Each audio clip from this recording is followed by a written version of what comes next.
안녕하십니까. 외우지 않는 공부방, 전체를 관통하여 체계적으로 이해하는 공부방, 둥지과학교실입니다. 지난 시간엔 전기의 기초에 대해서 살펴보았습니다. 근원전화가 전기장과 전위로 공간을 어떻게 변형시키는지 알아보았습니다. 그리고 한 입체각에 할당된 전하의 양이 항상 일정하다는 것도 알아보았고, 그에 따라서 전기 변위장의 크기도 항상 일정하다는 것을 살펴보았습니다. 그리고 전기 선속이 그 결과로 일정하다는 것도 알아보았죠. 전기 변위장이 공간에 전기장을 만드는 비율을 유전율이라는 새로운 물리량으로 정의하였습니다. 오늘은 자기현상에 대해서 살펴보겠습니다. 자기현상이 전하에 의해서 만들어진다는 것을 알아보고, 자기력을 작용하는 힘의 요소로 자기장을 정의하도록 하겠습니다. 그리고 이렇게 정의된 자기장이 투자율과는 어떤 관계에 있는지 그 관계를 살펴보도록 하겠습니다. 인간은 자연이 작용하는 세 번째 새로운 힘을 발견하게 됩니다. 이 세 번째 새로운 힘을 우리는 자기력이라고 이름 붙이죠. 이 자기력이 작용하는 현상을 처음 발견한 것은 어떤 검은 돌이, 자연이 주어진 검은 돌입니다. 검은 돌, 요즘 말로 하면 자철광이 되겠죠. 검은 돌이 쇠붙이를 끌어당기는 현상을 관찰하고 그것을 기록에 남깁니다. 처음 남긴 사람은 그리스 철학자 탈레스였습니다. 기원전 한 6세기, 7세기 정도 되죠. 그리고 중국의 문헌 기곡자에도 비슷한 기록이 남아 있습니다. 기곡자는 과학자는 아니고 철학 사상가였는데, 자기 사상을 설명하는 내용에 어떤 돌이 쇠붙이를 끌어당긴다는 현상을 기록하고 있습니다. 이같이 어떤 검은 돌이 쇠붙이를 끌어당기는 것을 이용하여서 중국에서는 나침판을 발견하게 되죠. 오늘날 우리는 이 힘을 자기력이라고 그러고, 이 검은 돌이 자석으로 발전하게 됩니다. 그림에서 보듯이 이 돌이 자철광이죠. 그리고 쇠붙이를 끌어당기는 현상을 그림으로 잘 보여주고 있습니다.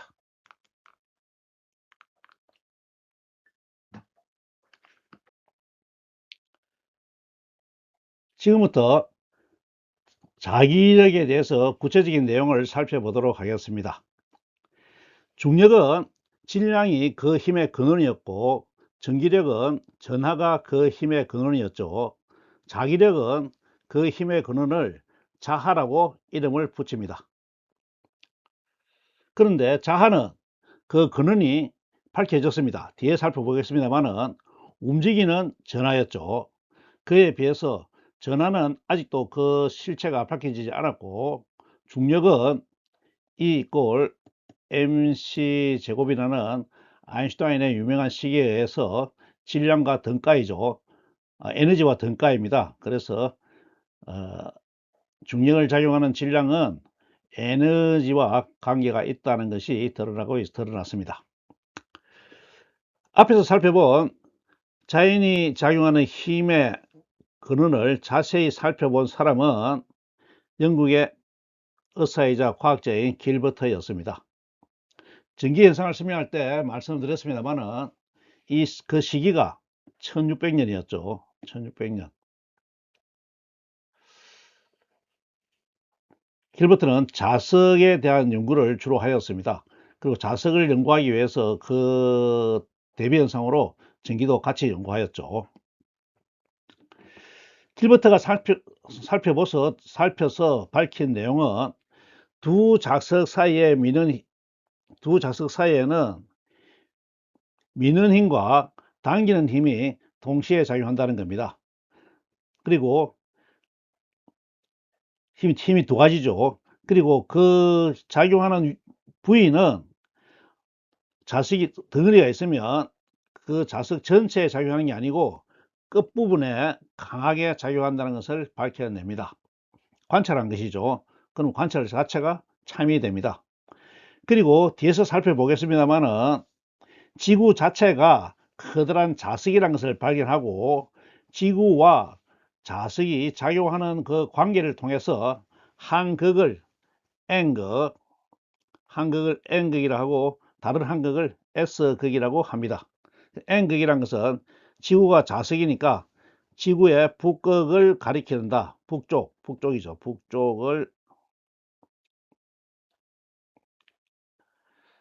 북쪽입니다. 북쪽을 가리켜서 N극이라고 그러고 반대편은 S극이라고 그랬죠. 그래서 지금도 자석 한극은 N극이고 다른 한극은 S극으로 구분하게 됩니다.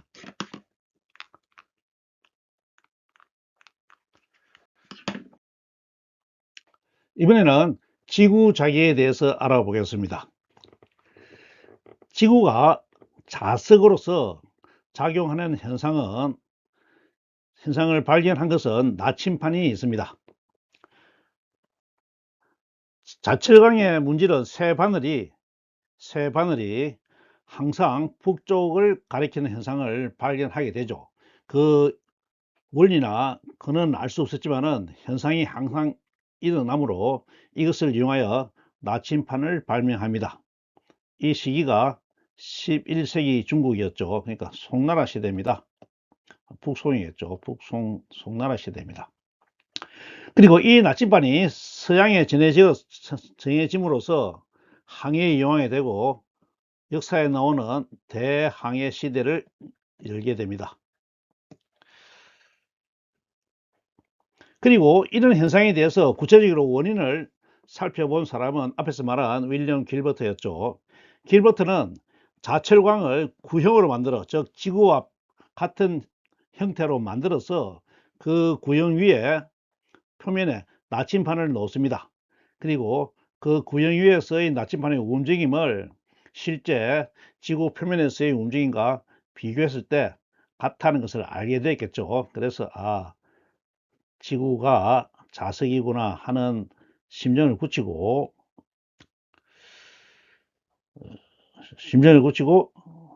지구가 거대한 자석이라는 결론에 이르게 됩니다.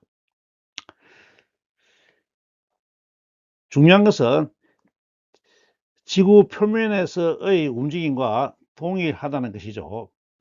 길버트가 적도를 가보지도 않았을 거고 극지방을 가보지도 않았겠지만 자기가 있는 곳에서의 나침판의 움직임과 모형으로 만든, 요즘 말로 하면 지구이가 되겠습니까? 지구본 위에서 놓인 나침판의 움직임이 서로 일치하는 것을 통해서 일반화시켜서 지구가 이렇게 만든 모형의 자석과 같다 하는 결론을 도달하게 되는 거죠. 지구를 보면 조금 비약을 할 수 있는데요. 현재도 지구 자기의 근원을 알지 못하고 있죠. 정확하게 알지는 못합니다. 여러 가지 설이 있을 뿐이죠. 그렇지만 그 당시에 나침반이 작용하는 현상은 항상 있었고, 그리고 그 현상을 확인하는 하나의 과정으로서 모형을 만들어서 했다는 것은 그 당시로서는 아주 훌륭한 천재적인 실험이었다 할 수 있겠습니다.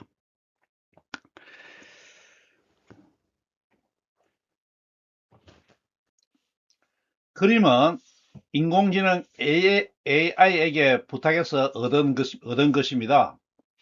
조금 거칠고 조잡하지만 없는 것보다는 나음으로 그림을 가지고 설명하도록 하겠습니다. 길버트가 자철광으로 지구 형태의 굴을 만들었을 때 여러 가지 현상을 관찰해서 이쪽이 노스로 정해지고 이쪽이 사우스가 정해졌습니다. 그러면 지구는 하나의 자석이 됐을 때 지구 자석에서는 여기가 S가 되고 여기가 N이 되겠죠.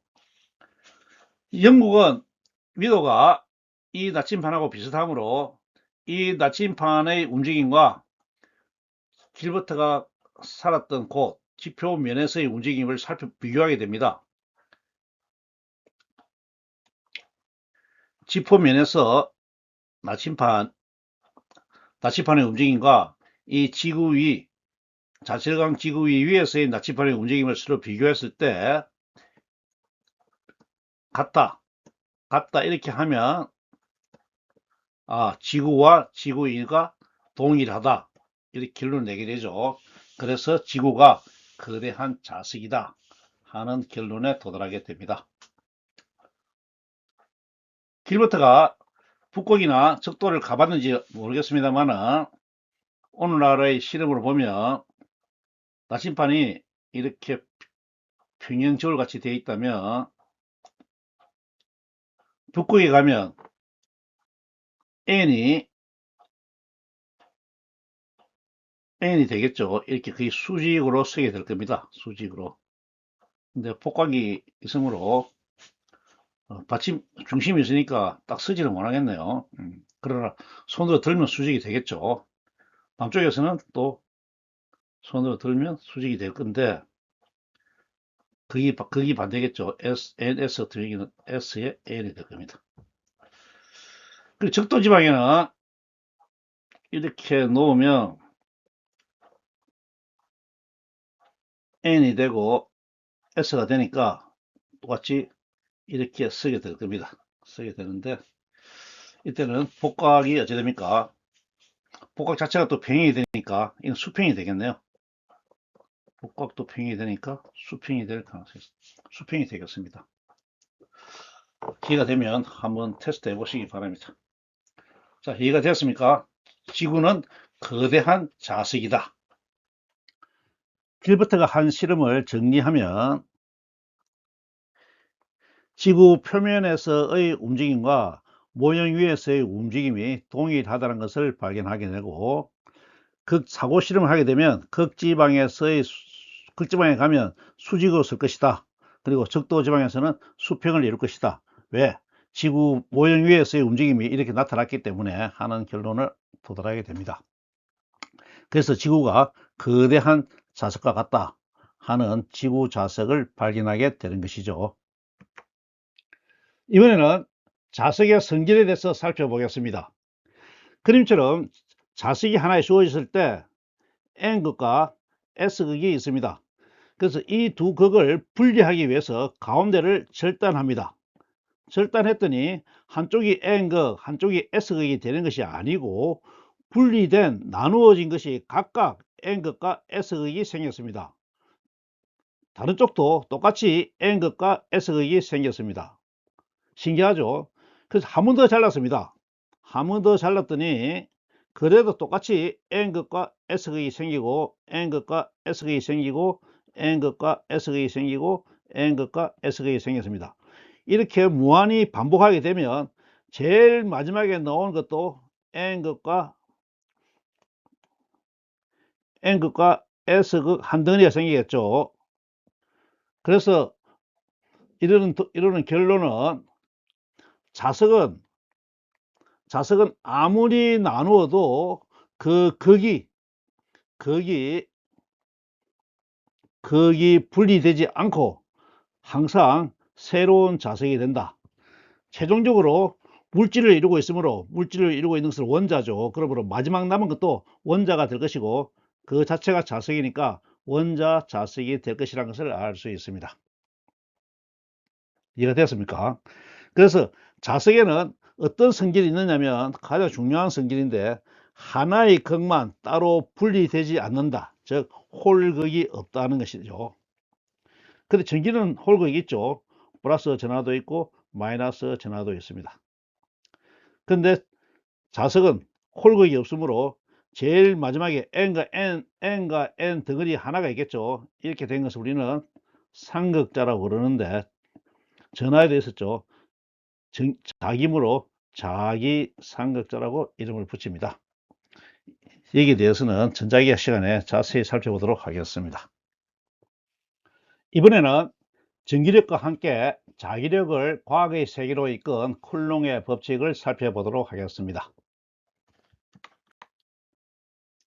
그림은 쿨롱이 전기력 실험을 한 비틀림 저울입니다. 자기력도 똑같은 비틀림 저울을 사용합니다. 큰 차이는 앞에서 설명하였듯이 자석은 홀극이 없습니다. 그러므로 실험에 사용하는 자석을 하나를 두면 이 자석에는 N극과 S극이 같이 있게 되죠. 그리고 N극에 대한 실험을 하게 되는데 S극의 영향을 최소화하는 것이 필요합니다. 그렇지 않으면 정확한 실험 결과를 얻기가 힘들겠죠. 그래서 쿨롱이 택한 방법은 N극과 S 사이의 거리를 길게 해서 그 영향을 0으로 근사하는 것입니다. 이해가 되죠? 그래서 쿨롱이 택한 방법은 이 길이를 기록에 의하면 24인치 정도 했답니다. 24인치. 지금 현재는 2.54 하게 되면 약 60cm 정도 되죠. 60cm 정도 되는 자석을 만들어서 사용했다고 그럽니다. 그렇게 되면 홀극의 문제를 극복할 수 있게 되죠. 천재적인 방법이라 하겠습니다. 그러면 전기 실험에서와 같이 거리가 미치는 영향 그리고 자하량 M이 미치는 영향을 실험할 수 있게 됩니다. 거리는 전기 실험과 똑같이 30도 회전각이 30도보다 작으면 이 극과 극 사이의 거리 D죠. 극과 극 사이의 거리 D를 비틀림 회전 호의 길이로 근사할 수가 있습니다. 그 원리는 앞에 쿨롱의 실험, 전기력 쿨롱의 실험을 참조하시기 바랍니다. 그래서 이 30도를 유지하기 위한 방법은 똑같이 헤드에 있는 손잡이를 이용해서 인공으로 비틀림을 주죠. 그래 주면 그 비틀림 각이 세타 1이 되겠습니다. 그리고 자기력에 의해서 회전을 하게 되면 회전한 각이 세타 2가 되겠습니다. 그래서 여기서 반드시 감안해야 할 것은 앞에서 발견하였듯이 지구가 자석입니다. 그러므로 자기력이 작용하기 전에 지구가 이 비틀림 저울에 작용해서 회전을 일으키는 힘이 있습니다. 그 힘을 미리 측정해 둬야 되겠죠. 그 각을 우리가 지자기 각을 세타 3라고 두겠습니다. 그러면 최종적으로 작용한 힘의 크기는 카파 세타인데 이때 세타는 인공으로 준 세타 1, 자기력의 세타 2, 그리고 지자기의 세타 3, 이 세 개의 각이 합쳐져서 작용한 결과입니다. 그러므로 우리가 지자기에 의한 회전각 세타 3는 미리 측정해 두고 그 다음에 세타 1은 실제로 작용한 각이가 숫자가 나오죠. 우리가 실제로 작용한 거니까요. 그렇게 하고 세타 2는 실험에서 관찰한 실험 데이터입니다. 그렇게 하면 이 전기력에 의한 돌림 힘을 우리가 구할 수가 있습니다. 이해가 되죠? 그리고 자하의 크기를 변화시켜야 되는데 자하의 크기를 변화시키는 방법이 상당히 힘들죠. 그런데 쿨롱은 또 천재적인 방법을 강구합니다. 이 자석을 만들 때 가는 쇠바늘을 쓰겠죠. 쇠바늘을 자석을 만들 때 어떻게 만드냐면 기존 자석에 쇠바늘을 문지릅니다. 문지르면 자기유도가 되겠죠. 자화시킵니다. 자기유도를 해서 자화를 시켜야 되는데 그때 한번 문지를 때 바늘 하나를 문지르는 게 아니라 바늘 묶음을 문지릅니다. 바늘 묶음을 문지르면 모든 바늘이 똑같이 M으로 자화됐다는 보증은 할 수 없지만은 비슷하게 됐다고 유추할 수 있습니다. 그리고 인도 오차는 실험 오차로 처리할 수가 있죠. 그래서 실험할 때 자석 바늘을 한 개를 쓸 때 M, 두 개를 쓰면 2M, 세 개를 쓰면 3M 이런 식으로 자하량을 조정했습니다. 이해가 됩니까? 그리고 자석을 설치할 때도 이 수평 막대 대신에 자석이 되겠죠. 이때 길이가 60cm입니다. 물론 가운데 중심을 잡아야 되겠죠. 그리고 고정구에 해당되는 자석은 다시 수직으로 놓는 게 아니고 영향을 줄이면 되기 때문에 수직으로 놓습니다. 수직으로 놓아 가지고 이렇게 하나가 N극이 되고 S가 되죠. 그러면 다른 극의 영향이 줄어들겠죠. 이런 방법으로 하나는 수평으로 하나는 수직으로 긴 막대 자석을 놓음으로써 홀극의 영향을 최소화하게 됩니다. 이런 방법으로 실험하게 되면 우리가 정확한 데이터를 얻게 되고 그 데이터를 처리해서 쿨롱이 얻은 결과는 힘, 자기력 Fm은 거리의 제곱에 반비례하고 비례상수의 M1과 M2에 비례한다 하는 자기력 쿨롱 법칙을 얻게 됩니다. 잘 이해되었습니까? 전체 실험 원리와 구조 등에 대해서는 앞에서 설명한 전기력 쿨롱 실험을 참조하시기 바랍니다. 이 표는 쿨롱의 전기 실험과 자기 실험을 비교한 내용입니다. 먼저 실험할 때 전하량과 자하량을 조정해야 되는데 양의 조정은 전기인 경우에는 같은 구에 접촉 대전을 썼죠. 그러면 등전이기 때문에 전하가 정확하게 반씩 나누어집니다. 그래서 Q가 2Q가 되고 4분의 Q가 되는 것이죠. 그리고 자석은 처음에 쇠바늘로 자석을 만들 때 하나를 문지르는 게 아니고 여러 개를 같이 문지릅니다. 그러면 정확하게 수학적으로 M이다 할 수는 없어도 근사로 M이 되니까 2개 묶으면 2M, 3개 묶으면 3M을 구할 수 있습니다. 그래서 양을 조정할 수 있었다는 것이죠. 그리고 힘을 정하는 것은 청력과 인력으로 나누어야 되는데 청력인 경우에 거리는 그러니까 두 전하 사이의 거리는 현의 거리가 되죠. 현의 길이죠. 현의 길이와 호의 길이가 근사가 같아 놔야 됩니다. 왜냐하면 실험을 통해서 거리를 잴 수가 없으니까요. 그럴 경우에 근사할 수 있는 범위, 즉 오차 범위가 5% 이하인데 일반적으로 그럼 회전각이 30도 이하를 유지해야 됩니다. 이것은 자기도 마찬가지죠. 30도 이하를 유지하면 됩니다. 그리고 인력인 경우에는 거리를 고정값을 유지합니다. 고정값을 수동으로 조정해서 고정값을 유지하고 그 고정값 유지된 상태에서 진동 주기를 구하죠. 진동 주기를 구해서 계산을 합니다. 이 방법은 똑같습니다. 그리고 힘을 계산하는 물리 법칙은 청력인 경우에 후그의 법칙을 이용하죠. 타우는 카파 세타, 이때 세타는 라디안입니다. 라디안이죠. 자기도 똑같이 후그의 법칙을 이용합니다. 차이가 나는 것은 이때 세타의 값을 적용하는데 전기인 경우에는 전기력에 의한 회전각이 있죠. 이때 이것은 30도, 앞에서 말했죠. 30도 미만이 됩니다. 그리고 헤드에서 수동으로 만들어준 회전각이 있습니다. 이 세타1과 세타2를 더한 것이 세타가 되는데 자기인 경우에는 이 두 힘 외에 지구 자체가 자석이기 때문에 지구가 작용한 회전각이 있습니다. 그 회전각 세타3를 감안해 줘야 한다는 것이죠. 그리고 인력인 경우에는 거리를 유지하는 것은 실험적으로 상당히 어렵습니다. 가까워지면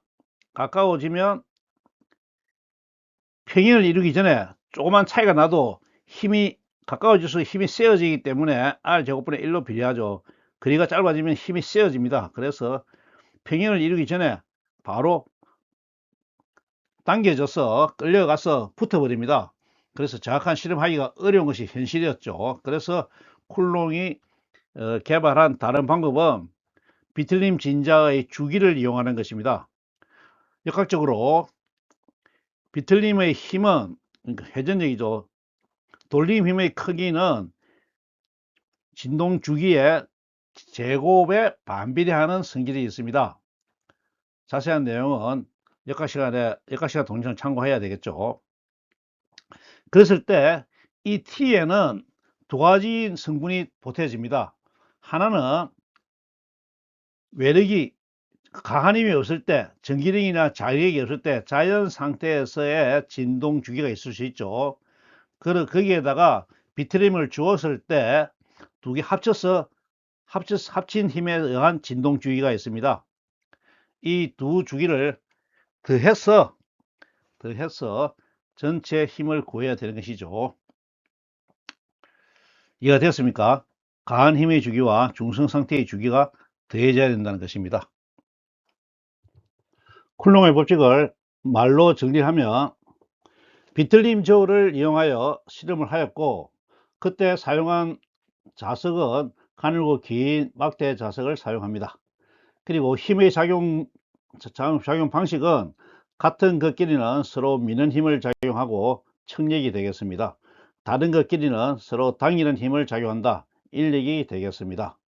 그리고 힘의 거리가 미치는 영향은 힘의 크기는 거리의 제곱에 반비례한다 하는 것을 발견하게 되죠. 쿨롱에 위대하면 이렇게 실험의 결과를 수식으로 계량화한다는 것입니다. 그 계량화의 결과는 우리가 잘 아는 힘 F는, 자기력 힘 F는 거리의 제곱에 반비례하고 자량 M1과 자량 M2에 비례한다 한다는 실험 결과를 등식으로 만들어내고, 그때 등식에 사용하는 비례 상수를 KM이라 해서 자기력 쿨롱 상수라고 우리는 이름을 붙입니다.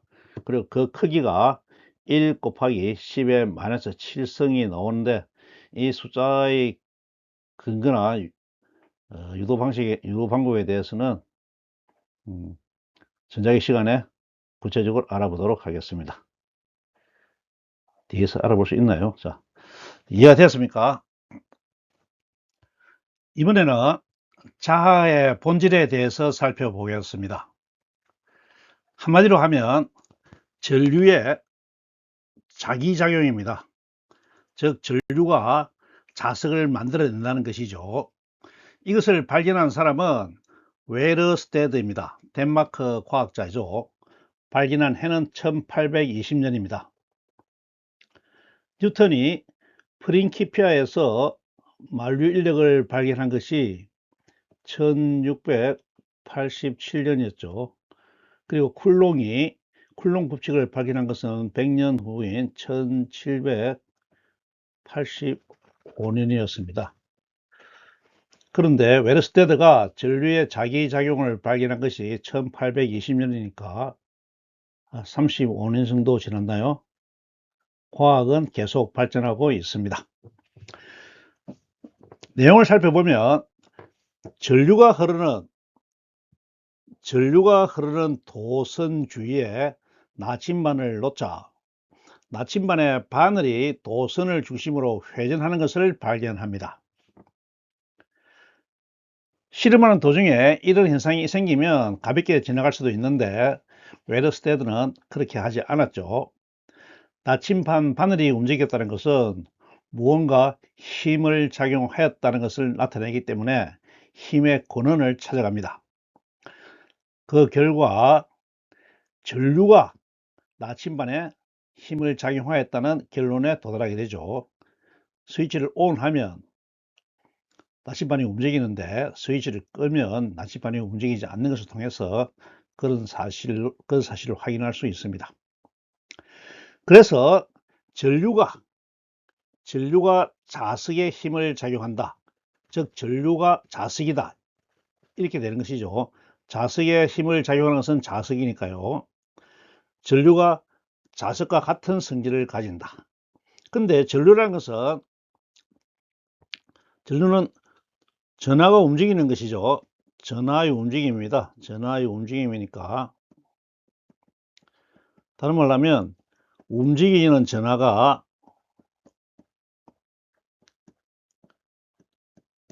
자석 기능을 한다 이런 것이죠. 자석 기능을 한다. 즉 한마디로 자석이다 이런 이야기가 됩니다. 그림으로 설명하면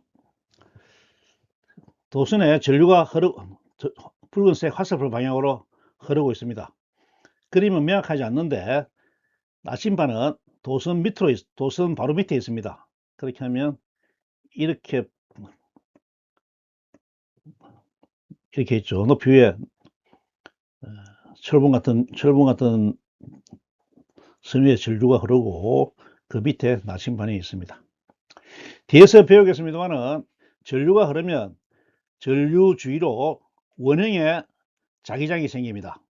원형의 자기장이 생기는데 자기장의 방향은 오른손 법칙으로 정해지죠. 전류 방향을 엄지손가락으로 두었을 때 나머지 손가락이 감기는 방향이 자기장이 생기는 방향입니다. 자기장이 생기면 자기장을 따라서 조그만 원자 자석, 달리 말하면 나침반 같은 것이 연속으로 흘러간다고 생각하면 됩니다. 그때 나침반의 머리 부분은 N극이 됩니다. 그래서 전류가 이렇게 흐를 때 그림처럼 방향으로 흐를 때 자기장은 원형 자기장이 오른손 법칙에 따라서 생기면 N이 머리를 두고 있기 때문에 나침반에 N을 만나면 N과 N은 서로 청력이 작용하죠. 그래서 이쪽으로 밀게 됩니다. 이해가 됩니까? 그래서 이런 방향으로 회전되는 것을 발견하게 되죠. 이 실험이 웨더스테드가 전류의 자기작용을 발견한 실험이 되겠습니다. 잘 이해가 되었나요? 이번에는 자기장과 자기력선에 대해서 알아보도록 하겠습니다.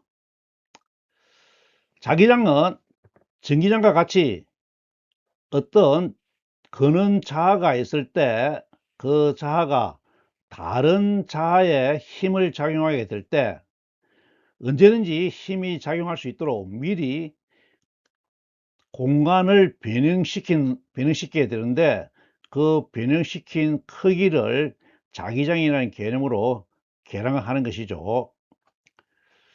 말로 설명하면 자기장은 자석이나 전류가 주위 공간에 만드는 힘의 장인데 힘의 요소죠. 이때 전류가 나오는 이유가 앞에서 설명했지만은 전류 자체가 자석의 기능을 가지죠. 그래서 물질로 피지컬한 자석뿐만 아니라 흐르는 전류도 자석이 되기 때문에 자석이나 전류가 주위 공간에 만드는 힘의 장, 즉 힘의 요소입니다. 힘의 요소죠. 우리가 전기장에서는 전기력 Fe는 R 제곱분의 KQ의 Q 이런 식으로 되기 때문에 어떤 계의 전하 Q가 왔을 때 바로 힘을 작용해야 되므로 남아있는 이 R 제곱분의 KQ가 힘의 요소로 작용한다고 했고 이 힘의 요소를 계량해서 문자수 2로 전기장을 두었습니다. 그런데 자기장은 홀극이 없으므로 이런 방식으로 자기장의 크기를 계산할 수가 없습니다. 그래서 그 자기장의 크기를 계산하는 방식은 뒤에서 다시 설명하도록 하고 어떻게 만들어지든 그 공간에는 자석이나 전류가 있으면 자석이 있든지 어떤 전류가 흐르게 되면 이 자체가 자기력을 작용하는 그는 자아가 되는 거죠. 그는 자아, 즉 Q 대신에 M, 낮의 M이 되는 것입니다. 그는 자아가 되는 것이고 이 그는 자아가 공간에 힘을 작용하는 요소를 만든다 하는 개념은 똑같습니다. 자기장을 만드는 거죠.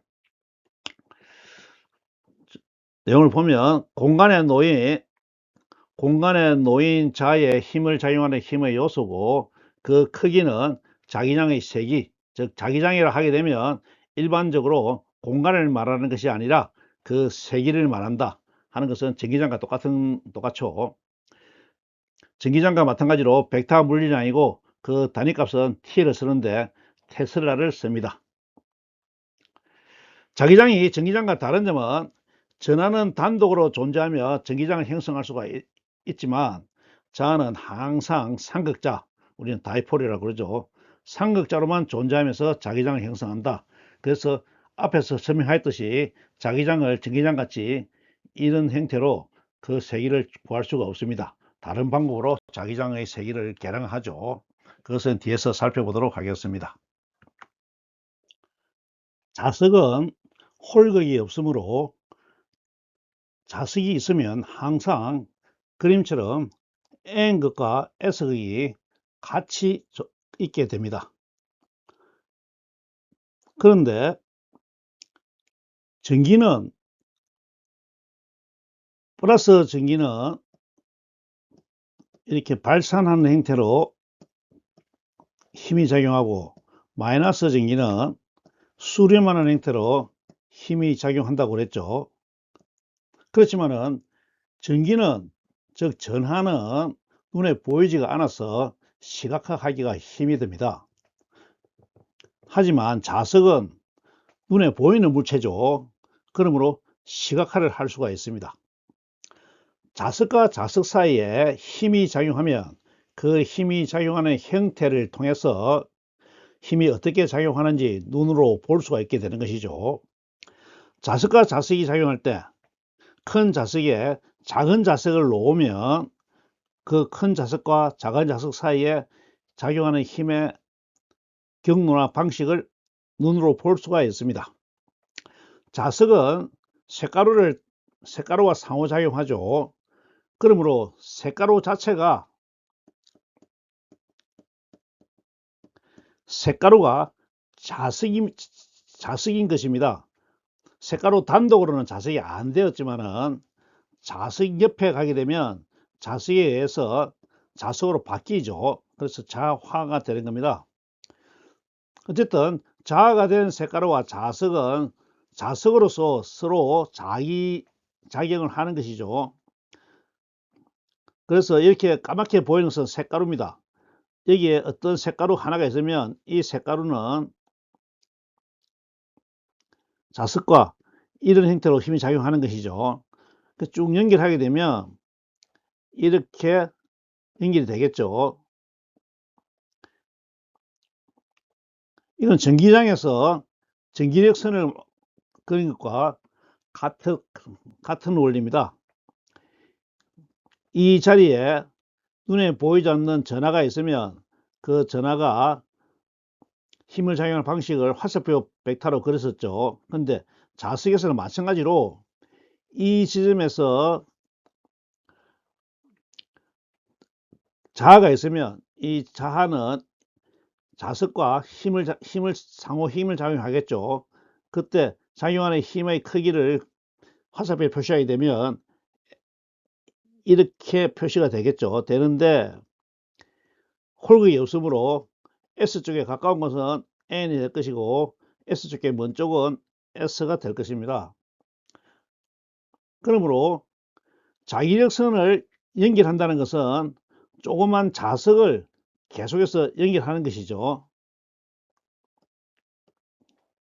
이때 자석은 최소 단위가 원자 자석이 될 것입니다. 색가루는 원자 하나보다는 크지만은 어쨌든 조그만 자석으로서 쭉 자석이 자석을 물고 가듯이 색가루가 색가루를 물고 가서 최종적으로는 자기력이 작용하는 형태, 즉 자기력선을 그리게 되는 것이죠.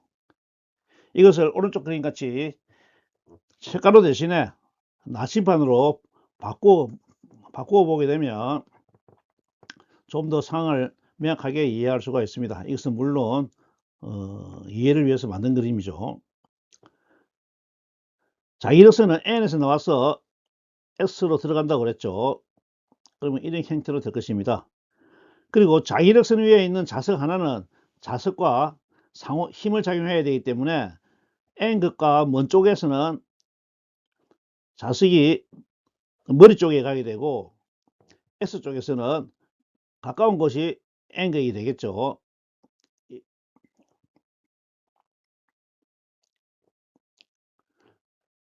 그래서 자기력선이 이렇게 그려집니다. 또 여기서는 이렇게 그려지는데 이때는 들어오는 방향이고 이때는 나가는 방향이죠. 왜냐하면 자기력선은 N극에서 나와서 S극으로 들어가는 거로 그리기로 약속을 했으니까요. 그리고 이렇게 되고 이렇게 됩니다. 그리고 이렇게 그려진 자기력선은 위에서 이렇게 만나겠죠. 물론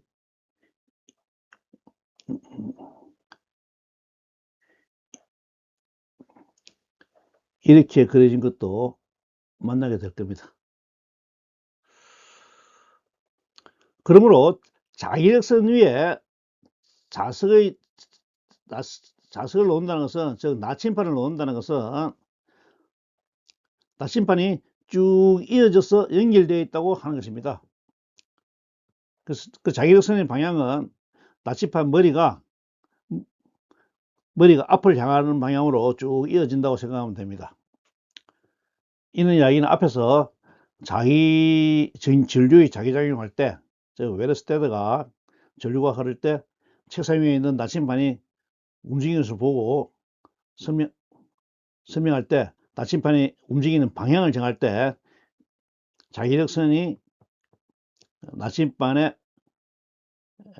자기력선의 방향으로 나침판이 놓인다 하는 원리를 이용하면 바로 회전 방향을 정할 수가 있었죠. 물론 과학적으로는 오른손 법칙을 이용합니다. 자, 여기까지가 우리가 홀극이 없는 자석이 실물이므로, 피지컬한 아이템이죠. 실물이므로 자석과 자석 사이에 작용하는 힘의 관계는 눈으로 그릴 수가 있었고, 그것을 철가루와 나침판으로 바꾸어서 눈으로 보여드렸습니다. 잘 이해가 되었나요? 이번에는 앞에서 살펴본 자기력선의 성질을 살펴보겠습니다. 방향은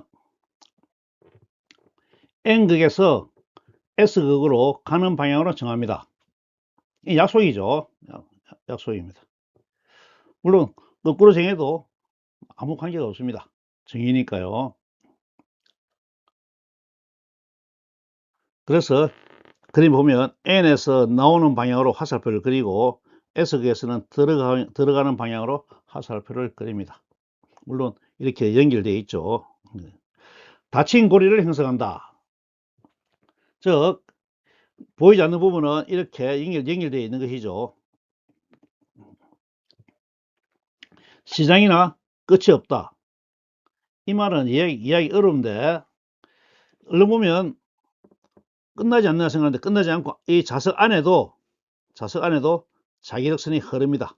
자기력선이 이렇게 흘러서 전부 닫혀 있는 하나의 고리가 된다는 거죠. 고리가. 시장에는 순환하기 때문에 시장에는 끝이 없는 고리다. 순환고리죠. 그리고 보존되고 교차하지 않는다.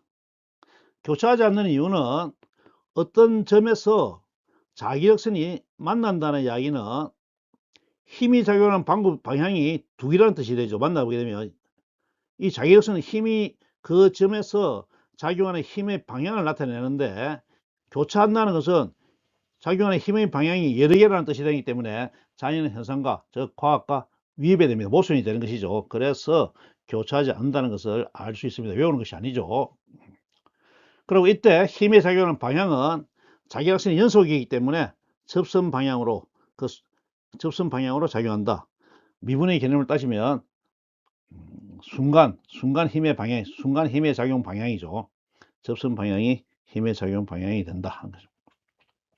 그리고 선이 조밀할수록 자기장이 강하다는 뜻인데, 이 이야기는 자기력을 작용하는 근원이 있습니다. 이 근원이 공간을 변형시키는데 무한정 변형시키는 게 아니고 일정한 크기로 변형시키는 것이죠. 그렇기 때문에 어떤 근원자의 크기가 공간을 변형시킬 때 이렇게 생기면 이 공간이 나아가는 방향으로 계속 이렇게 공간은 벌어지게 됩니다. 벌어지게 되는데 중요한 것은 r제곱분의 1로 r제곱분의 1로 즉 역제곱으로 비례하기 때문에 어떤 일정한 입체각 일체각 파이에 대해서 나가는 힘의 전기량으로 치면 전기 변이량의 크기죠. 또는 전하량이듯이 자하량도 그 크기가 일정하다는 것입니다. 그래서 일정한 입체각 파이가 있을 때 먼 쪽은 면적은 넓어지지만은 이때 작용하는 힘의 크기는 작아지죠. 가까우면 면적은 좁지만은 힘의 작용 크기가 큽니다. 따라서 이 자기력선의 간격이 넓을수록 이 면에 작용하는 힘의 크기가 작아져야 되는 것이죠. 그러므로 선이 조밀할수록 자기장이 크고 듬성듬성할수록 엉성할수록 약하다 하는 것을 알 수 있습니다. 이 성질은 전기장도 똑같죠. 이해가 됩니까? 왜 그러냐면 선속이 즉 전기 변이장의 크기가 같아. 즉 근원 자하가 또는 근원 전하가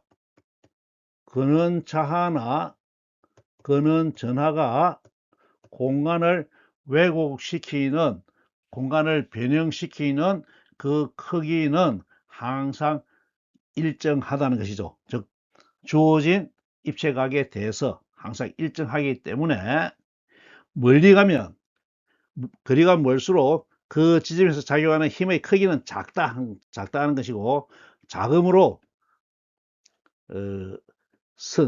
자기력선이나 전기력선 사이가 듬성듬성 할 수밖에 없다 하는 것입니다. 잘 이해가 되었습니까? 이번에는 자기력 선속에 대해서 알아보겠습니다. 자기력 선속은 전기력 선속과 똑같은 방법으로 정의합니다. 특정 면적에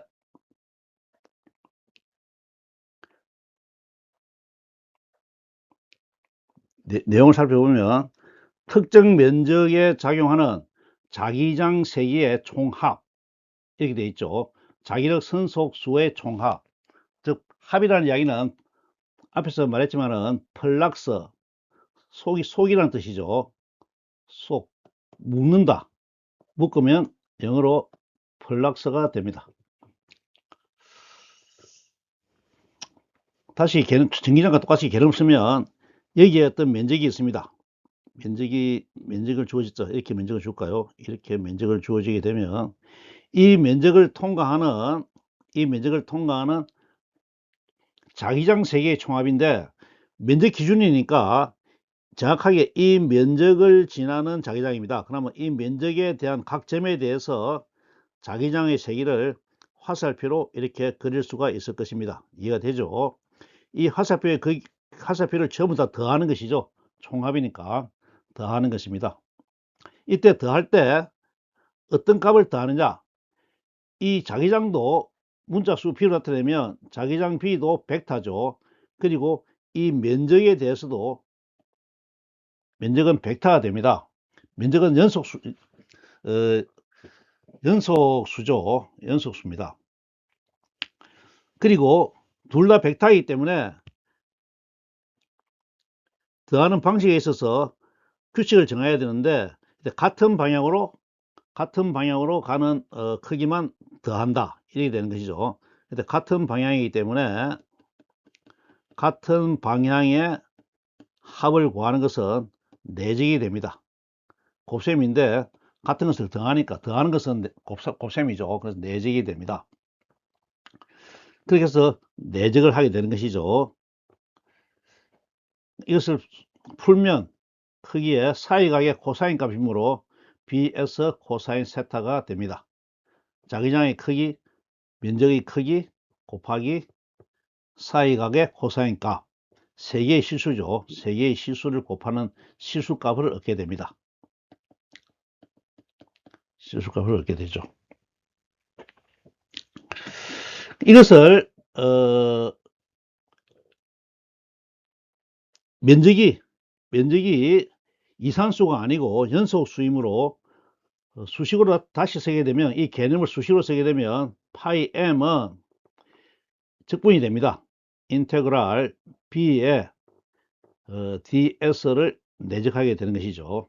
이것이 우리가 자기력 선속이라고 그러고, 단위는 웨버, 테슬라, 이 메타죠. 메타를 쓰게 되는데, 이에 대해서는 자세한 것은 전자기 시간에 알아보도록 하고, 여기서는 자기력 선속의 개념만 이해하면 되겠습니다. 잘 이해가 되었습니까? 이번에는 자기의 가우스 법칙을 설명하겠습니다. 가우스 법칙의 원리는 똑같습니다. 전기력 가우스 법칙을 보면 우리가 파이 E는 가우스 법칙이죠.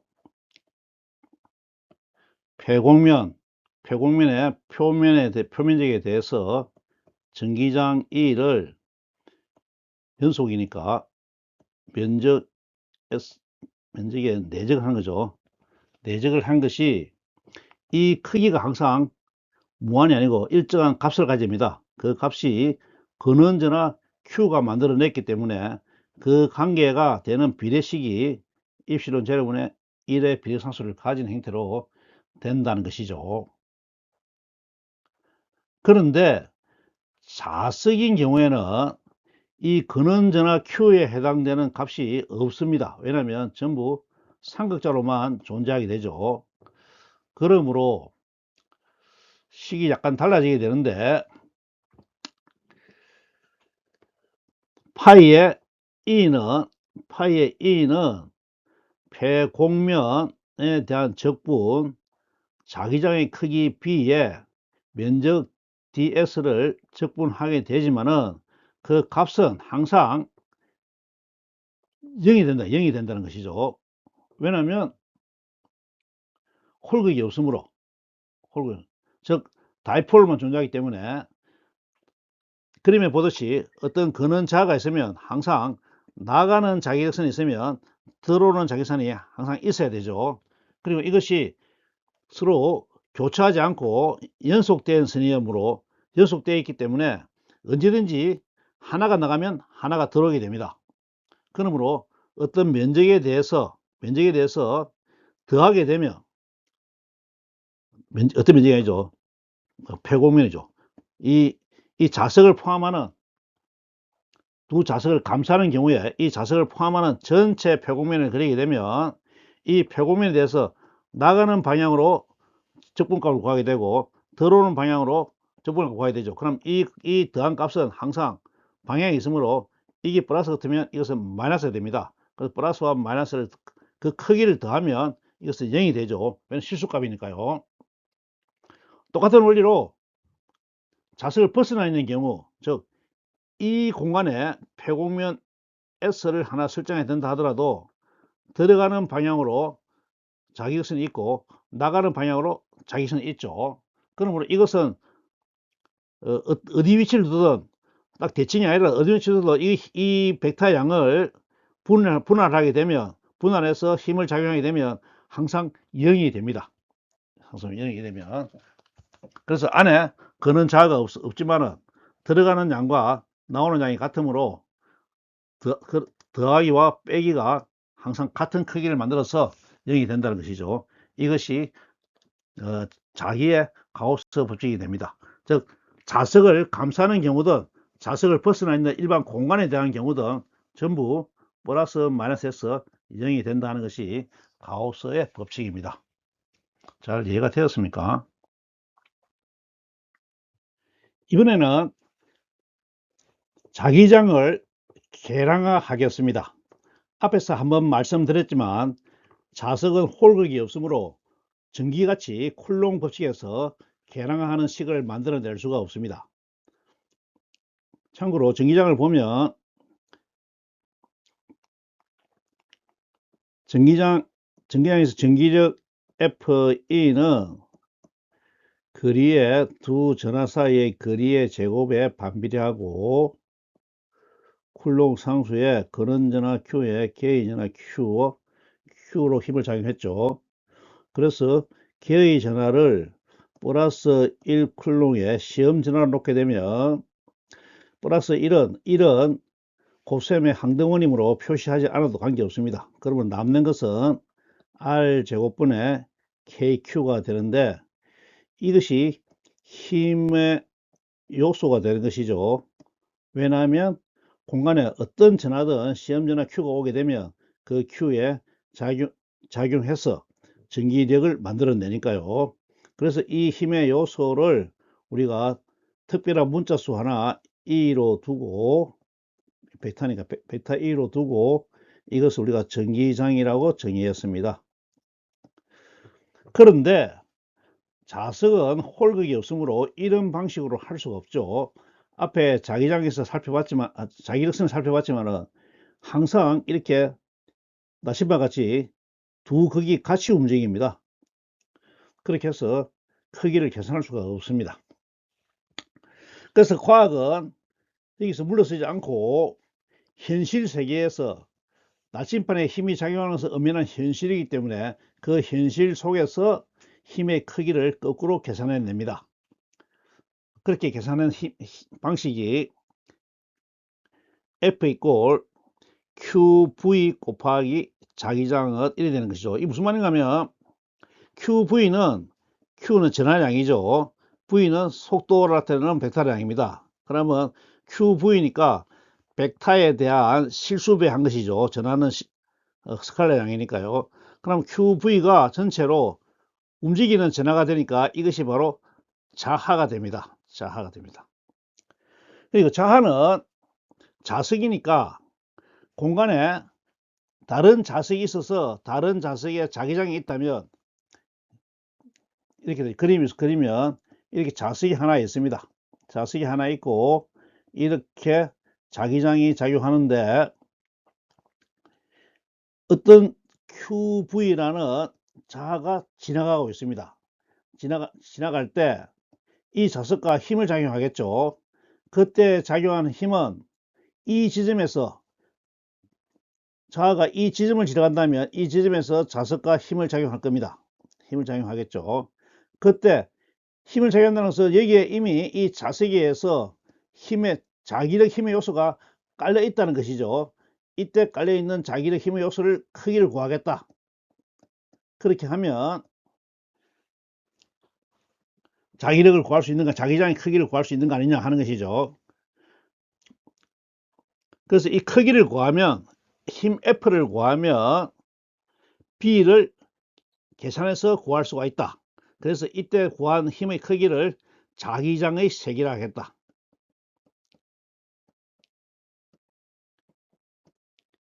이해가 되나요?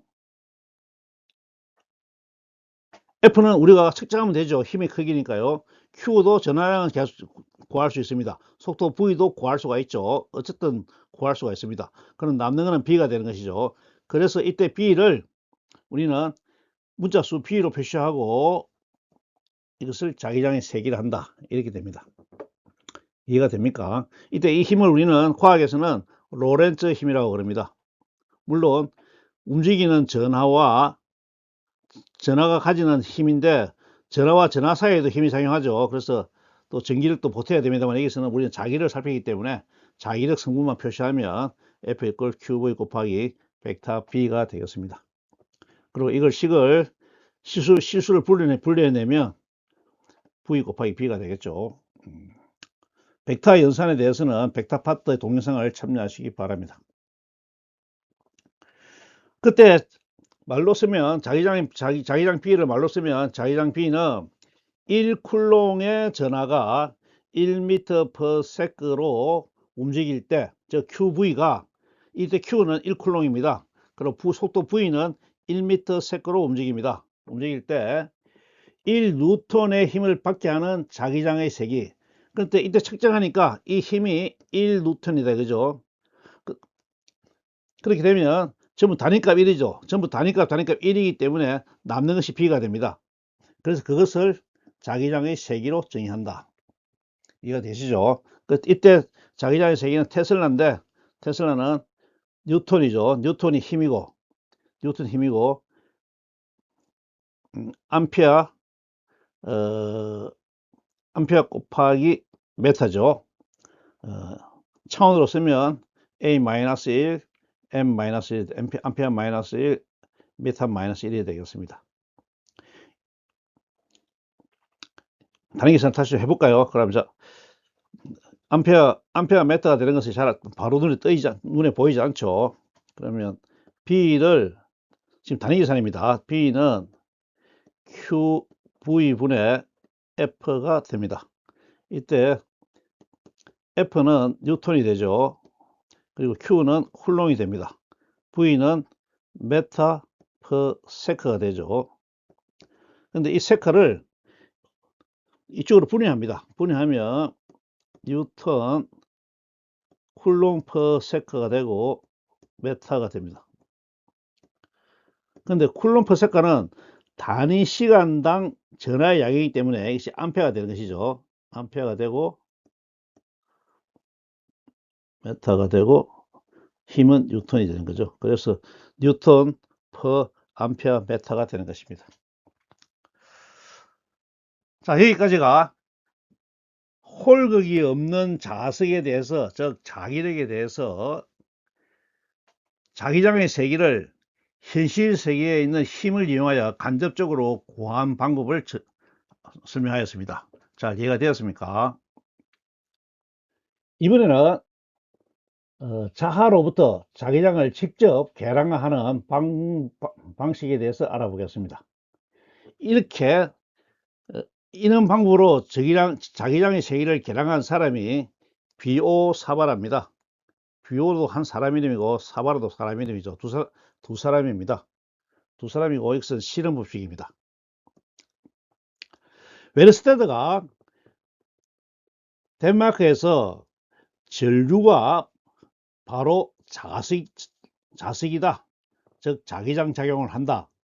이렇게 발견한 내용을 프랑스에 있는 두 사람이 듣고 그러면 계량을 해보자 하고 실적 계량화 작업에 나왔습니다. 그랬을 때 이렇게 전류가 흐를 때 I가 흐르죠. I가 흐를 때 이 지점에서 이 자석이니까 공간에 자기장으로 공간을 변형시킵니다. 그때 이때 시킬 때 이 크기가 어찌 되느냐 알고 싶은 것이죠. 그럼 수순의 발을 이렇게 내립니다. 내리면 이 거리가 R이 되겠죠. 이미 쿨롱 법칙에 의해 가지고 자석 사이에 작용하는 힘의 크기는 R제곱에 반비례한다는 것을 알고 있습니다. 그래서 dB는 이번에 나오는 기호죠. 일단 미소 아주 작은 크기라고 생각하면 여기에 힘이 작용하는 요소를 아주 작게 조그만 크기로 계산한다면 거리의 제곱에는 당연히 반비례해야 될 것이고 그 다음에 이거는 단위 벡터죠. 그리고 이 길이 전류의 크기를 반영해 줘야 되는데 전류의 크기는 QV인데 QV는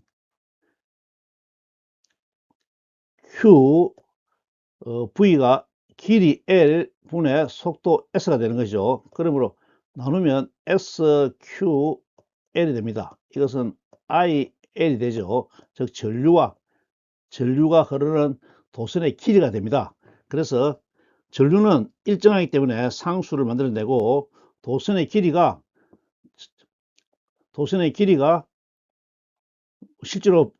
실제 양이죠. 그래서 도선의 길이를 dB에 대응되는 도선의 길이를 dL로 대응 잡습니다.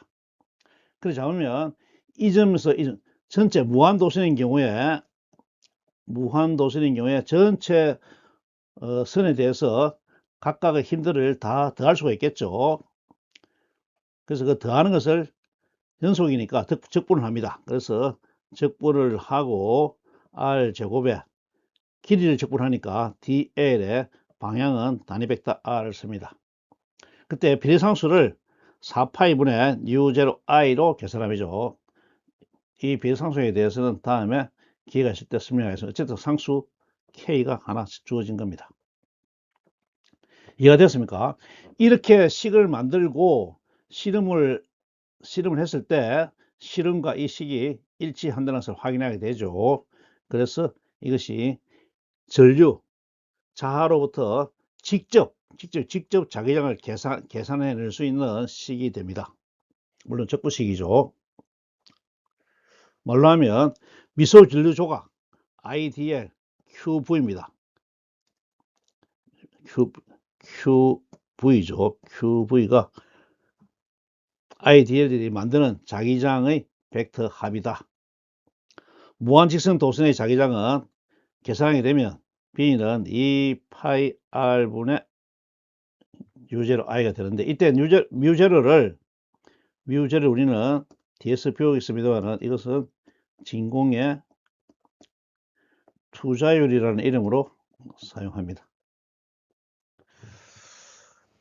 전기에서 엡실론 제로는 진공의 유전율이었죠. 뒤에서 투자율에 대한 정의를 하겠습니다. 이해가 되었습니까? 이번에는 전류가 만드는 자기장의 세기를 구하는 또 다른 방법으로 앙페르의 법칙을 살펴보겠습니다. 앙페르는 프랑스 사무로 지금 전류의 단위 암페어가 된 전류의 단위가 암페어가 된 과학자죠. 이 앙페르의 업적을 기려서 전류의 단위를 암페어로 씁니다. 앙페르는 비오 사바르와 달리 전류가 자기장을 만든다면 그 자기장의 형태와 전류 사이에 어떤 관계가 있는지 살펴보게 됩니다. 그래서 결론적으로 도선에 전류가 흐르게 되면 이 전류 주변으로 원형의 자기장을 형성한다 하는 것을 앙페르가 발견하게 되죠. 그리고 이 원형의 자기장의 세기와 이 전류 I 사이의 관계를 실험으로 밝혀냅니다. 말로 설명해 보겠습니다. 임의의 닫힌 경로를 따라서 자기장을 한 바퀴 선적분하죠. 선적분 한다는 의미는 각각의 닫힌 경로입니다. 닫힌이니까 폐경로죠. 앙페르는 흐르는 전류는 주위에 자기장을 만드는데 원형 전류, 즉 닫힌 형태로 자기장을 형성한다는 것을 압니다. 그래서 닫힌 경로가 됩니다. 닫힌 경로가 되고, 선적분 한다는 이야기는 각각의 점에 대해서 선을 구성하는 패선이죠. 선을 구성하는 각각의 점에 대해서 자기장의 세기가 있을 것입니다. 그 자기장의 세기를 다 더한다는 것이죠. 우리가 전기장 할 때 면적에 대해서 해당되는 면적에 대해서 그 면을 구성하는 각 점에 전기장의 세기를 다 더했죠. 이때는 우리는 면을 했기 때문에 면 S에 대해서 내적을 했습니다. 여기서는 각각의 선 위에 있는 점에 대해서 덧셈을 해야 되는 것이죠. 근데 연속이기 때문에 적분을 합니다. 적분을 하는데 어떻게 적분하느냐? 면에 대해서 적분하는 게 아니고 선에 대해서 적분하죠. 그래서 선적분이 됩니다. 그 선은 우리가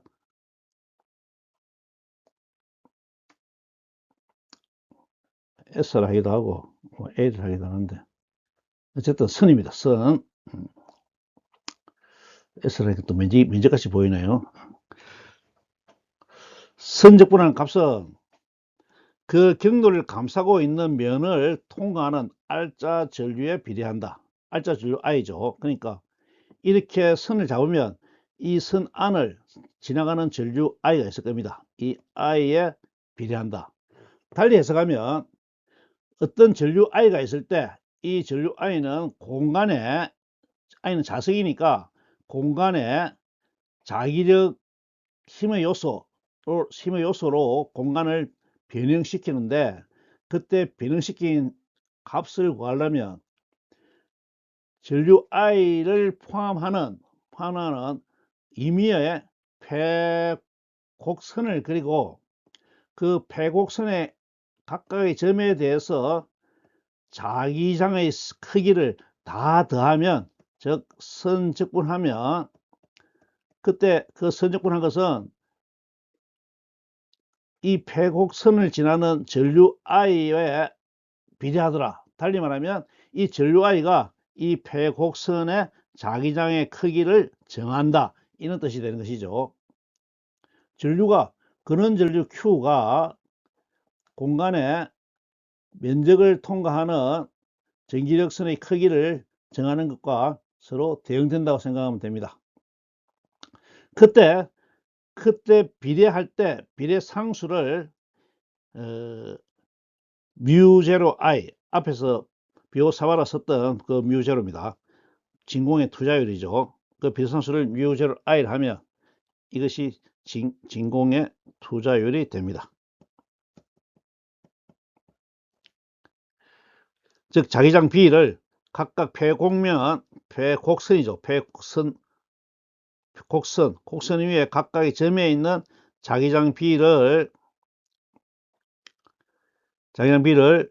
선에 따라서 적분하는데, 그때도 같은 방향의 크기만 더하기 때문에 내적을 하게 됩니다.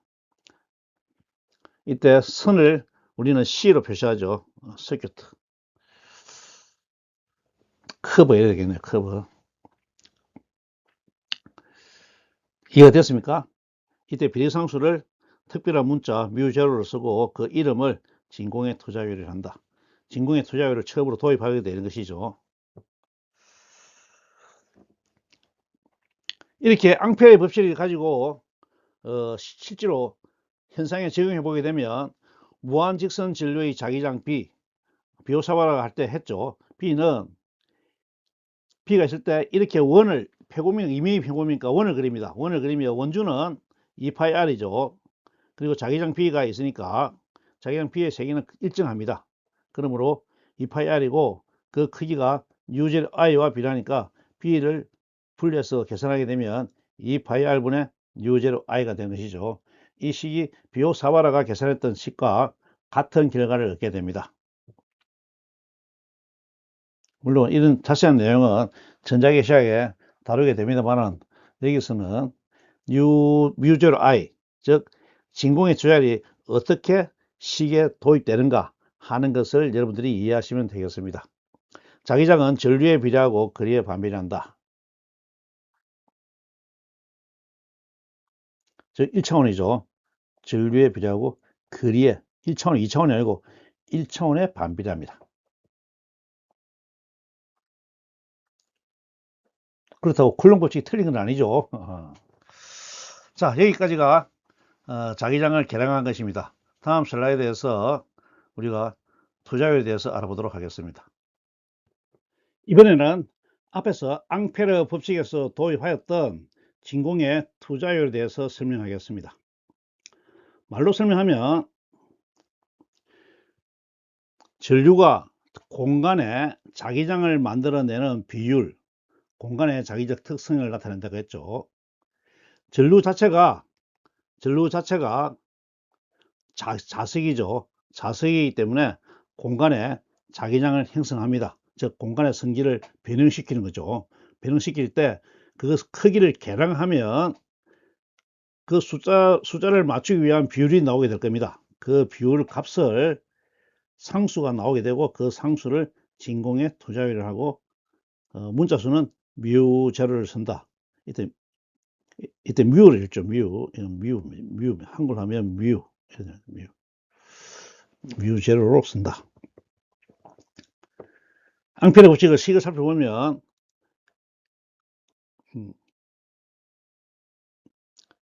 선이죠. 패곡선 위에 패곡선이니까 닫힘입니다. 패곡선 위에 각 점에 자기장의 세기가 있을 것이고 그 자기장의 세기를 선을 따라서 전부 더하는데 같은 방향으로 더하니까 내적을 한다 하는 것이죠. 이때 했던 이 결과값이 어떤 상수가 나오고 이 상수는 일정한 크기의 전류도 상수죠.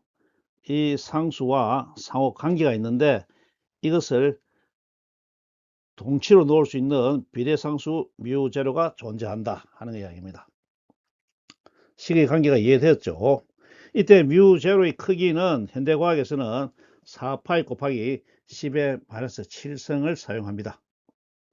왜 4파이를 넣었느냐? 4파이를 넘기게 돼도 4파이분의 뮤 제로 해도 뭐 상수니까 별 문제가 없는데 4파이를 굳이 넣었던 것은 표기의 간편함을 위해서입니다. 이는 전자기 시간에 자세하게 다뤄보도록 하겠습니다. 그리고 이때 진공이 붙은 이유는 어떤 전류가 흐를 때 그 주위에 아무런 물질이 없고 텅 빈 공간이다. 물론 텅 비어 있어서 아무것도 없는 것이 아니고 우리는 장의 개념으로 공간을 많이 다루고 있죠. 공간 자체가 이미 변형되고 있습니다. 그런데 그 공간 안에 어떤 다른 물질이 들어있다. 물질이 들어가게 되면 즉 자기장을 만드는 세기가 바뀌느냐? 바뀌는 것이죠. 바뀌기 때문에 그것도 별도로 계산합니다. 그래서 일반 물질의 투자율은 우리는 뮤로 사용하는 거죠. 전기를 따질 때 일반 물질의 유전율은 엡실론으로 사용했습니다. 물론 진공의 유전율은 엡실론 제로였죠. 전기와 자기는 서로 대응되고 있습니다. 그리고 비투자율은 진공의 투자율에 대한 일반 물질의 투자율에 서로 비교하는 것이죠. 비교했을 때 그 값을 뮤 R, 이 R은 렐러티브 관계라는 비교한다는 뜻이죠. 비교한다는 뜻이고 B값을 구하니까 뭐 레이쇼 이렇게 해도 뭐 이해는 똑같습니다. 근데 정의 자체는 렐러티브입니다. 서로 비교한다 이 뜻이죠. 그래서 비교하기 때문에 비투자율이다. 투자율의 비가 아니고 비투자율이다 이런 것이죠. 뭐 식을 넘기면 뮤는 유제로 곱하기 뮤 R이 된다. 일단 비투자율 또는 비투자율에 대해서는 전자계 시간에 자기 감수율을 더해 가지고 자세히 살펴보게 됩니다만 여기서는 우리가 뮤 제로가 어디서 생겼는가 하는 것만 이해하면 되겠습니다. 이해가 되었나요? 지금까지 강의가 오늘 강의의 전부입니다. 그 내용을 다시 한번 살펴보면 복습하면서 살펴보면 자하의 본질은 움직이는 전하였죠. 그러니까 QV였습니다. QV는 전류로 따지면 단위 전하가 움직이는 것이 아니라 전류로 따지면 IL이 되죠. IL이 됩니다. 그리고 자하는 속도가 있기 때문에 벡터 물리량이 됩니다. 그리고 홀극이 없고 항상 삼각자로 존재한다. 삼각자로 존재하기 때문에 자기력선을 그리면 N극과 S극이 있을 때 자기력선을 그리면 자기력선에 있는 모든 점은 원자 자석으로 해석할 수가 있는 것이죠. 그리고 이때 나침반 같이 그리면 N의 먼 쪽이 N이 되고 S의 먼 쪽이 S가 되는 것입니다. 자기장 공간에 폐곡면을 지나는 자기적 합은 항상 0이다. 가우스 법칙이죠. 인테그랄 폐곡면이죠. 폐곡면 S에 대해서 자기장 B와 지나는 자기력선의 합이죠. 합이니까 D의 면에 대해서 S고 적분을 하면, 내적을 하면 이 값은 항상 0이 된다 하는 것입니다. 폐곡면이 있을 때 자기력선이 들어오고 나가는 양이 항상 같다는 것이죠. 면이 이래 있으면, 같은 면이 있으면 면 벡터가 벡터니까 자기력선 한 방향이죠. 한 방향인데 면 벡터가 이 벡터를 양으로 잡으면 이 벡터는 음이 되겠죠. 그래서 곱하게 되면 양이 되고 음이 되어서 0이 된다 하는 이야기입니다. 이번에는 자석은 홀극이 없으므로 전기장 같이 쿨럼의 법칙에서 전기장을 계량할 수가 없었죠. 그래서 현실적으로 직접 작용하는 힘의 크기를 이용해서 거꾸로 자기장을 정의합니다. 그렇게 한 것이 로렌츠 힘을 통해서 한 정의죠. 로렌츠 힘으로 한 정의입니다. 로렌츠 힘은 자기력 F는 물론 전기장까지 합쳐야 되는데 여기서는 자기만 다루니까 FM으로 하겠습니다. FM은 움직이는 전하, 자하죠. 움직이는 전하 QV와 어떤 거는 자석에 의해서 공간에 형성되어 있는 자기장에 대해서 힘을 계산하는데 그때 힘의 계산은 앞에 설명 안 했군요. 이때는 내적이 아니고 수직 성분을 곱합니다. 수직 성분을 곱하기 때문에 외적이 되죠. 외적이 됩니다. 외적이 되고 이 외적에 대한 실수배를 분리해내면 QV고 P가 된다는 것이죠. 앞에 설명 빠뜨렸는데 여기서 다시 설명하겠습니다. 전기력과 중력은 중심력이죠. 즉 질량과 두 질량 N과 질량 Q가 있으면 다른 질량 N과 Q 사이에 힘이 작용하는데 이 중심력입니다. 거리 R제곱분의 1에 비례하는 중심력이죠. 그런데 자기력은 수직력입니다. 중요한 성질이죠. 수직력입니다. 즉 세상에 중력과 전기력만 있었으면 모두 중심력이기 때문에 세상 자체가 형성되지 않을 수가 있습니다. 그런데 자기력이 수직으로 작용하는 힘을 작용하기 때문에 공간을 형성할 수 있는 어떤 근원을 만들어내게 되죠. 이 중요한 성질입니다. 자세한 것은 전자기 시간에 하겠습니다만 여기서 중심력이 아니고 수직력이다. 어떤 전류가 이렇게 흐를 때 작용하는 자기력은 이렇게 원형 자기장 형성이 되는데 이때 자기장은 접선 방향이니까 수직 방향이죠. 수직 방향으로 움직인다. 그래서 수직력을 작용한다. 아주 중요합니다. 따라서 이때는 곱셈을 해야 한다. 수직 성분을 구하기 때문에 외적을 해야 된다는 것이죠. 그리고 이 자기장의 세계를 처음으로 도입하는 것이죠. 그래서 크기를 정할 때 쉽게 정하기 위해서 모든 다른 변수를 항등원 1로 둡니다. 1로 두면 남는 것은 P밖에 안 남죠. 그래서 P는 QV분의 F가 되는데 1을 두면 남는 것이 P가 되는 것이죠. 이것은 뉴턴이 F = ma를 만들어낼 때 비례상수 K를 1로 둔 것과 같은 놈입니다. 그때는 F를 처음으로 정하기 때문에 1로 두고 F의 크기를 단위값을 정했죠. 여기서는 B를 처음으로 정하기 때문에 나머지 변수를 전부 1로 두고 B의 단위값을 정하는 것입니다. 단위값을. 이 단위값을 우리는 테슬라라고 부르는 것이죠. 이해가 됐습니까? 자기 현상에 진공의 투자율이 도입된 것은 앙페르 법칙이었죠. 앙페르 법칙은 전류 I가 있을 때 이 I가 공간에 만드는 자기장 B가 전류 I가 공간에 만드는 자기장은 원형 자기장이므로 그 원의 테두리를 따라서 모든 자기장의 세기를 다 더하면 그때 그 크기 값이 자기장을 만드는 전류하고 관계가 있는데 그때 비례관계가 있고 비례상수가 μ0가 된다 하는 것이 앙페레가 실험으로 발견한 내용이죠.